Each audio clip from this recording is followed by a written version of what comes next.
Selamat datang di channel Unlimited Debate. Mari kita saksikan video berikut ini minimal sekali seumur hidup.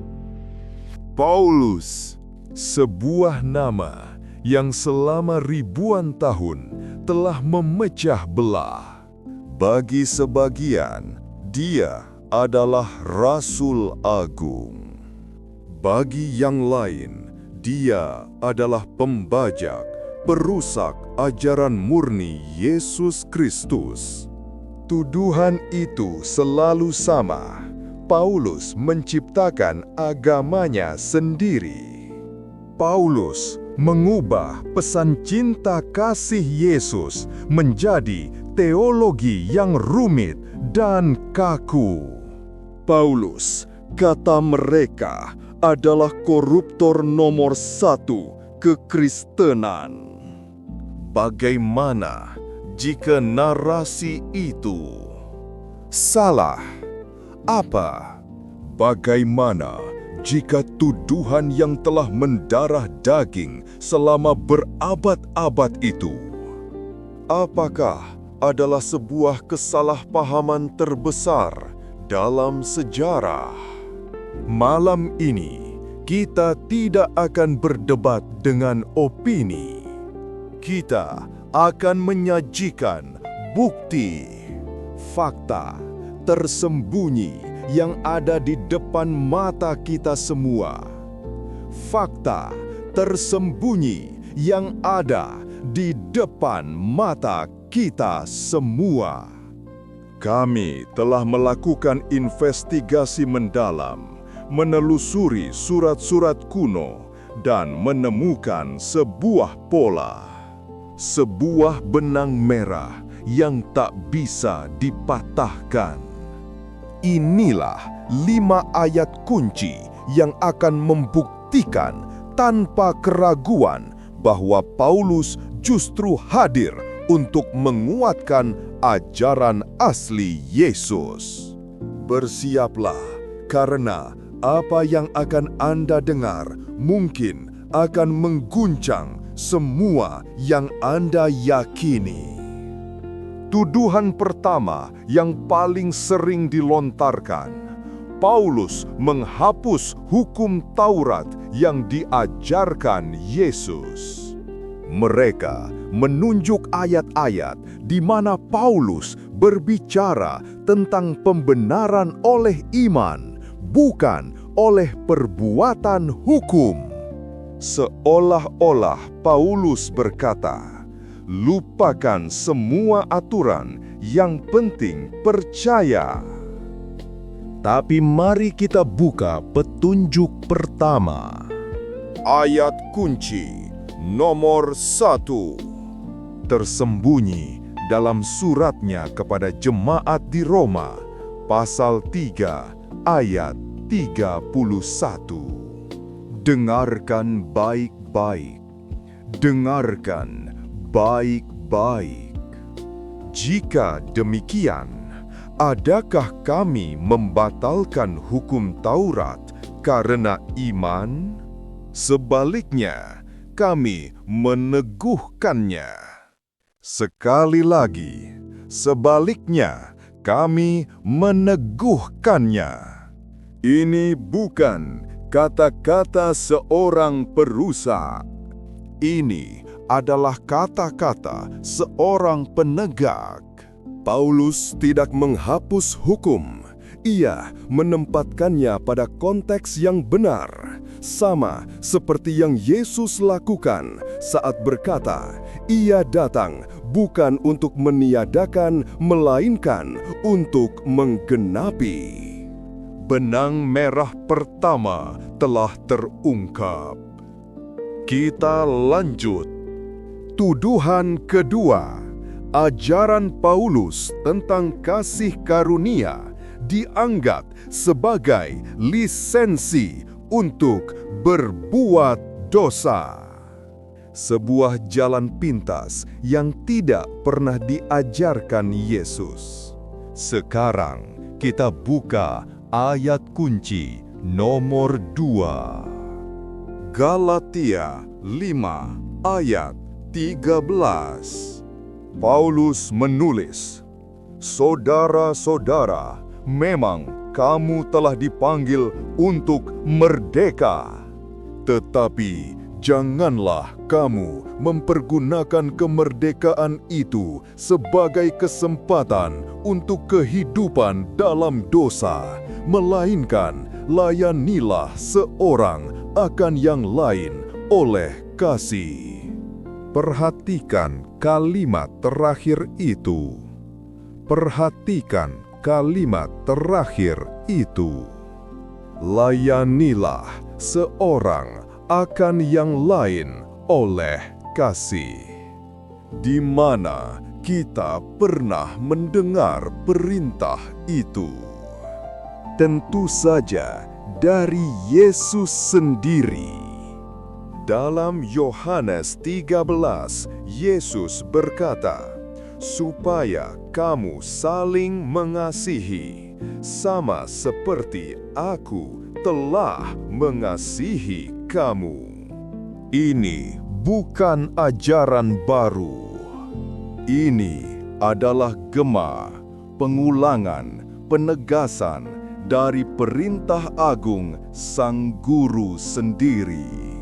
Semakin jelas polanya. Mari kita percepat. Ayat kunci nomor 3. Banyak yang menuduh Paulus sombong, meninggikan dirinya sendiri, berbeda dengan Yesus yang rendah hati.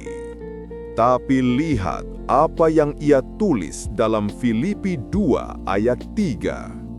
"Hendaklah dengan rendah hati yang seorang menganggap yang lain lebih utama daripada dirinya sendiri."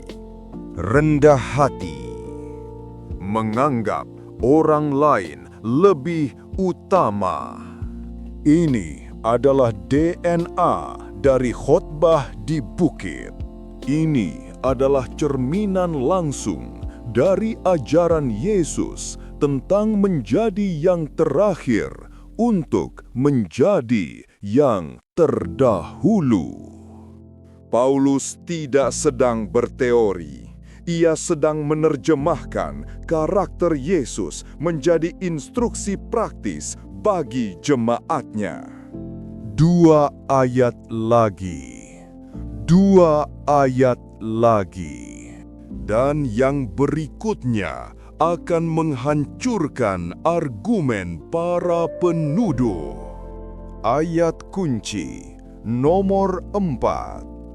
Tuduhannya adalah Paulus tidak peduli pada orang miskin, tidak seperti Yesus yang selalu membela kaum papa. Buka bersama kami Galatia 2 ayat 10. Setelah pertemuan penting dengan para rasul utama di Yerusalem, Petrus, Yakobus, dan Yohanes, apa satu-satunya pesan penting yang mereka titipkan kepada Paulus? Paulus sendiri yang menuliskannya. Hanya kami harus mengingat orang-orang miskin, dan memang itulah yang sungguh-sungguh kuusahakan melakukannya. Bukan hanya mengingat, tapi sungguh-sungguh kuusahakan melakukannya. Ini adalah bukti langsung, pengakuan dari Paulus sendiri bahwa inti pelayanan sosial yang diajarkan Yesus adalah prioritas utamanya. Misi Paulus selaras 100% dengan misi para murid asli. Dan sekarang, ayat pamungkas. Ayat kunci nomor 5. Ayat yang paling sering disalahpahami, namun menjadi bukti terkuat. Dalam 1 Korintus 11 ayat 1, Paulus menulis kalimat yang oleh para pengkritik dianggap sebagai puncak keangkuhannya. Jadilah pengikutku, sama seperti aku juga menjadi pengikut Kristus. Mereka berhenti di bagian pertama. Jadilah pengikutku. Tapi mereka sengaja memotong bagian terpentingnya. Keseluruhan kalimat itu justru menunjukkan hal sebaliknya. Paulus tidak sedang berkata, "Ikuti aku, lupakan Yesus." Dia sedang berkata, "Lihat aku sebagai contoh." Dan standar dari contoh itu bukanlah diriku sendiri. Standarnya adalah Kristus. Jika aku menyimpang dari Kristus, jangan ikuti aku. Tolak ukur kita sama, yaitu Dia. Ini adalah pernyataan kerendahan hati yang luar biasa. Dia menjadikan dirinya transparan, menjadikan hidupnya sebuah studi kasus tentang bagaimana cara mengikuti ajaran asli Yesus. Jadi, apa kesimpulannya? Apa kesimpulannya? 5 ayat. 5 bukti tak terbantahkan. 5 bukti tak terbantahkan. Paulus meneguhkan hukum. Paulus meneguhkan hukum. Paulus meneruskan perintah kasih. Paulus meneladani kerendahan hati. Paulus meneladani kerendahan hati. Paulus memprioritaskan kaum miskin. Dan Paulus menjadikan Kristus sebagai satu-satunya standar. Tuduhan terhadap Paulus bukanlah sebuah konspirasi jahat. Ini adalah sebuah tragedi, salah tafsir yang berlangsung ribuan tahun. Paulus tidak membajak kekristenan. Dia adalah arsitek yang memastikan fondasi yang diletakkan oleh Yesus bisa dibangun menjadi sebuah bangunan yang kokoh dan menjangkau seluruh dunia. Dia adalah penerjemah, penguat, dan mungkin murid Yesus yang paling disalahpahami dalam sejarah. Bagaimana menurut Anda? Bagaimana menurut Anda? Bagaimana menurut Anda? Apakah 5 ayat ini mengubah cara pandang Anda terhadap Rasul Paulus? Apakah ada ayat lain yang menurut Anda lebih penting? Tuliskan pemikiran Anda, bahkan jika Anda tidak setuju, di kolom komentar. Mari kita buka ruang diskusi yang cerdas dan mencerahkan. Kebenaran tidak takut diuji.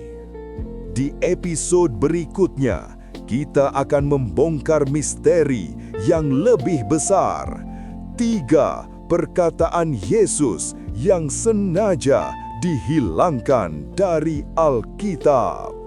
Anda tidak akan mau ketinggalan. Anda tidak akan mau ketinggalan. Subscribe channel ini dan nyalakan lonceng notifikasi. Karena di sini kita tidak hanya menerima sejarah, kita mempertanyakannya. Kita mempertanyakannya.